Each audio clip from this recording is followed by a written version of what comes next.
ഇന്നലെ മുതൽ വാർത്തകളിൽ നിറഞ്ഞു നിൽക്കുകയാണ് വാൻഹായ് 503 എന്ന സിംഗപ്പൂർ ഫ്ലാഗ് കപ്പൽ. ശ്രീലങ്കയിലെ കൊളംബോ തുറമുഖത്ത് നിന്ന് മുംബൈയിലേക്ക് പുറപ്പെടുകയായിരുന്ന ഈ കപ്പൽ കേരള തീരത്തിന് 70 നോട്ടിക്കൽ മൈൽ അകലെ വെച്ച് തീപിടിക്കുന്നു. കേരള തീരത്ത് ഉണ്ടാകുന്ന തുടർച്ചയായ രണ്ടാമത്തെ കപ്പൽ അപകടം. സമൂഹ മാധ്യമങ്ങളൊക്കെ ഇതൊരു അട്ടിമറിയായി വാർത്ത കൊടുക്കുമ്പോൾ ഒരു നാവികനെന്ന നിലയിൽ ഇത് തികച്ചും യാദൃശ്ചികമായാണ് എനിക്ക് തോന്നുന്നത്. ഈ കപ്പലിന്റെ കാർഗോയുടെ ഭാഗമായിരുന്നു IMDG ക്ലാസ് 3യും ക്ലാസ് 4ഉം ക്ലാസ് 6ഉം ഒക്കെ വിശേഷിപ്പിക്കുന്ന കാർഗോകൾ. IMDG എന്ന ഇന്റർനാഷണൽ മാരിടൈം ഡേഞ്ചറസ് ഗുഡ്സ് എന്നാണ് അതിന്റെ പൂർണ്ണ രൂപം, അതായത് അപകടകരമായ കാർഗോകൾ. ഇങ്ങനെയുള്ള കാർഗോകൾ തീപിടിക്കുക എന്നത് വളരെ എളുപ്പമുള്ള കാര്യമാണ്. IMDG ക്ലാസ് 3 എന്നാൽ ഫ്ലെയിമബിൾ ലിക്വിഡ്സ് എന്നാണ്. IMDG class 4 flammable solid substances ആണ്.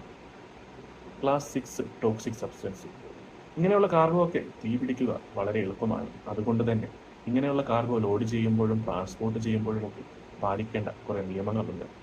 ഇതൊക്കെ എവിടെയെങ്കിലും ഒരു പാകപ്പിഴ സംഭവിച്ചാൽ അങ്ങനെയുള്ള അപകടങ്ങൾ വിളിച്ചു വരുത്തുക വളരെ എളുപ്പമാണ്.